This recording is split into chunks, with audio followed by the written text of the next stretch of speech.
गाजीपुर का एक खिलाड़ी पूरी दुनिया में अपनी बल्लेबाजी से चमक बिखेर रहे सूर्य कुमार यादव हैं तो गाजीपुर के। उनसे मैं खेला करता था स्वरूप रानी से ब्रिजेश मिश्रा हमारे कोच थे। तो आपको मैं बता दूं कि सर गाजीपुर क्रिकेटर्स के अच्छे बल्लेबाज रहे, बहुत काफ़ी वर्षों तक अपनी सेवाएं दी है गाजीपुर क्रिकेटर्स को। और क्या पार्शियलिटी होती थी आपके समय, जैसा कि आज बहुत सारे बच्चे या एक सलाह देनी है यूपीसी को या गाजीपुर डिस्ट्रिक्ट क्रिकेट एसोसिएशन को कि गाजीपुर की क्रिकेट बेहतर कैसे है। जैसे अभी आप देख रहे हैं बीचों बीच एक मैदान था, पहले बहुत अच्छी क्रिकेट हुई, राज की सिटी कॉलेज का खेल था, लेकिन आज वो बिल्कुल दुर्दशा है, उसकी हालत ही खराब हो, झील की तरह है। उस बारे में कुछ आपने सोचा कि एक सीनियर खिलाड़ी होने के नाते कि क्या कर सकते हैं सब लोग मिलकर?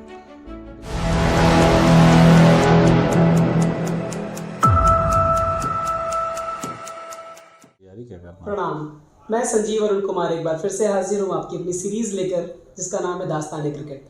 और इस सीरीज़ में हम बात कर रहे हैं गाजीपुर और पूर्वांचल के उन खिलाड़ियों से जिन्होंने अपने समय में बेहतरीन क्रिकेट खेली है। उसी कड़ी में हमारा मिलना हुआ गाजीपुर के उस खिलाड़ी से जिन्होंने अपने समय में यूपी की अंडर 19 टीम में भी अपना जगह पक्का किया था। हार्दिक स्वागत है सर आपका। धन्यवाद, नमस्कार। सर मैं आपका परिचय जानना चाहूँगा। नाम तो मेरा विनोद कुमार राय है, यहीं गंगा उस पार रेवतीपुर का रहने वाला हूं। और जिस समय की आपने चर्चा की अंडर 19 यूपी से, उस समय मैं इंटर में था और कानपुर बीएनएसडी में पढ़ा करता था। और उत्तर प्रदेश क्रिकेट एसोसिएशन के उच्च मेंबरान कानपुर से ही थे। और कानपुर से मैं खेला करता था स्वरूप रानी से ब्रिजेश मिश्रा हमारे कोच थे जी। तो वहाँ से हमारा सिलेक्शन हुआ था, क्योंकि मुझे लगता है पूरे प्रदेश में कानपुर और लखनऊ ही दो ऐसी जगहें थी जहाँ से लोग, बाकी गाज़ियाबाद, मेरठ और नोएडा के लोग जो है दिल्ली से चले जाया करते थे।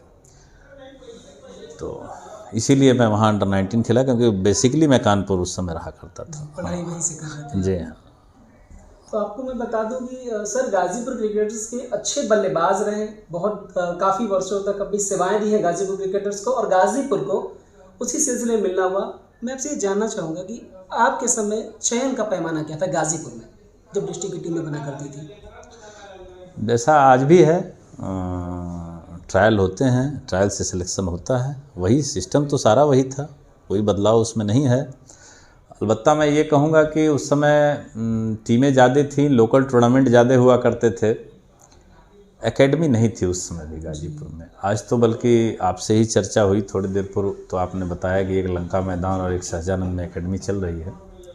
तो उम्मीद करेंगे कि उससे नए खिलाड़ी उभर करके आएंगे और देश प्रदेश में अपना नाम रोशन करेंगे। सर एक महत्वपूर्ण सवाल होगा मेरा कि क्या पार्शियलिटी होती थी आपके समय, जैसा कि आज बहुत सारे बच्चे कहते हैं नए खिलाड़ी, तो उनको पता चले कि क्या उस टाइम ऐसी चीज़ें थी जब आप खेलते थे? जब आप ऐसा खेल चुनेंगे जिसमें टीम खेलती है, 11 खिलाड़ी खेलते हैं, 10 खिलाड़ी खेलते हैं, तो आपको इससे 2-4 होना पड़ेगा।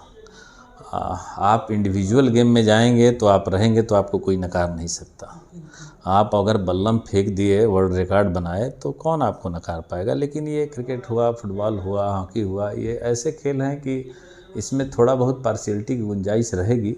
लेकिन कहा जाता है कि सर्वोत्तम को तो कोई नहीं छिपा सकता। तो हमारे यहाँ केवल इस नाम पर कि पार्शियलिटी होती है, हम अपनी कमी छुपा रहे हैं। हम खेल पर बहुत ध्यान भी नहीं दे रहे हैं अपनी तरफ। आप बताइए, दिल्ली वालों का या दक्षिण वालों का हर खेल में होल्ड रहा है, लेकिन आज हरियाणा से पहलवान निकल के आ रहे हैं, पार्शियलिटी ने उनका क्या बिगाड़ लिया? तो आप करेंगे तो आप पाएंगे, मेरा तो यही मानना है।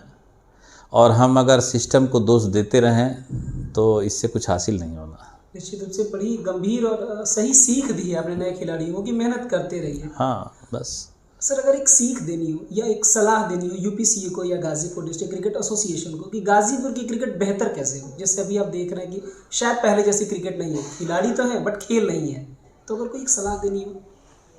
दुनिया में केवल खेल के लिए ही नहीं, किसी भी काम के लिए तैयारी बहुत आवश्यक है। आप चाइना को देखिए, बीजिंग ओलंपिक से पहले उसे खेल के क्षेत्र में कोई जानता नहीं था, लेकिन उसको मेज़बानी मिली और उसने, कहा जाता है कि फोर्टनाइट वो करके दिखा दिया जो विश्व के लिए उदाहरण हो गया। तो अगर हम तैयारी करें, एकेडमी बनाएं, एकेडमी में भी उस एज में बच्चों को ले जो सीखने लायक हों। जी। अब आप मुझे ले जाइएगा तो मैं क्या सीखूंगा? उस एज के बच्चे को उठाएं हम। अब तो मान लीजिए कि एक कमी हम सरकार की कह सकते हैं कि खेल बजट बहुत कम है इस देश का। इस आधार पे तो बड़ा मुश्किल है कि सुदूर क्षेत्र में, पूर्वांचल पिछड़ा क्षेत्र है, यहाँ खेल का बड़ा उद्धार हो पाए। अब आप देखिए यहाँ तो एक बढ़िया स्टेडियम भी नहीं है ढंग का, जिसको कहा जा सके कि नहीं वहाँ बच्चे खेल रहे हैं। छोटा सा एक नेहरू स्टेडियम है, मानक के अनुरूप बिल्कुल नहीं है। तो ये सारी कमियां हैं। और उसके बाद फिर भी अगर मैं समझता हूँ कि समाज के लोग अगर आगे आएंगे और कुछ चैरिटी से अगर अच्छी एकेडमी बनाएं और उसमें अच्छे लड़के खोज करके ले आएँ और उनको ट्रेनिंग दें, तो बिल्कुल क्रिकेट आगे जा सकता है हमारे क्षेत्र का भी। सर, गाजीपुर के बीचों बीच एक मैदान था, आप लोग के टाइम पे बहुत अच्छी क्रिकेट हुई, राजकीय सिटी इंटर कॉलेज का खेल मैदान, लेकिन आज वो बिल्कुल दुर्दशा है, उसकी हालत ही खराब, वो झील की तरह है। उस बारे में कुछ आपने सोचा कि एक सीनियर खिलाड़ी होने के नाते कि क्या कर सकते हैं सब लोग मिलके?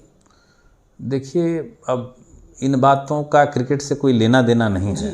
इसलिए नहीं है कि वो सिटी स्कूल का ग्राउंड एक स्कूल का ग्राउंड था। ये अलग बात थी कि स्कूल के मेंबरान्स के अनुमति से वहाँ खेल हो जाया करता था लेकिन आप उस मैदान को टारगेट न कीजिए जी।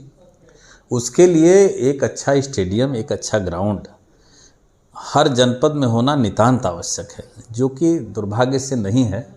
एक सिटी स्कूल की बात ही क्यों कर रहे हैं, बहुत सारे ऐसे ग्राउंड हैं जहाँ या तो मकान बन गए या ऐसे पार्क बन गए जहाँ आप खेलना अलाउ नहीं है, तो उसको आप दोष भी नहीं देंगे। वो उसी चीज़ के लिए था जो बनाया जाए।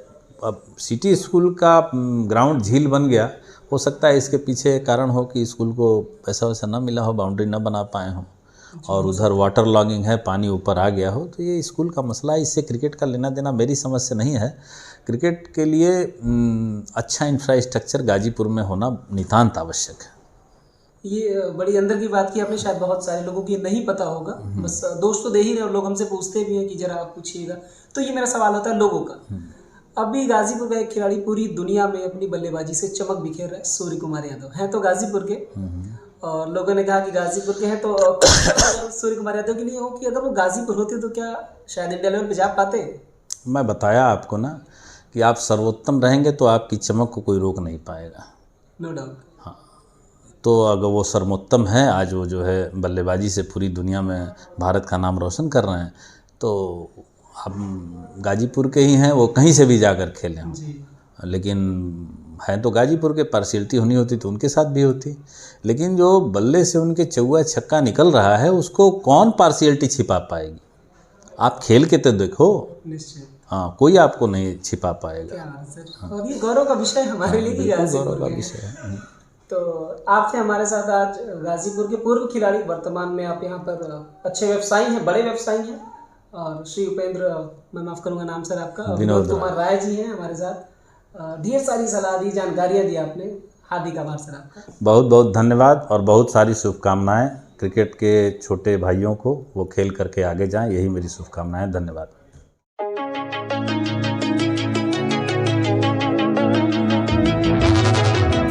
We used to be solid, not falling apart. Things never not okay when you were mine.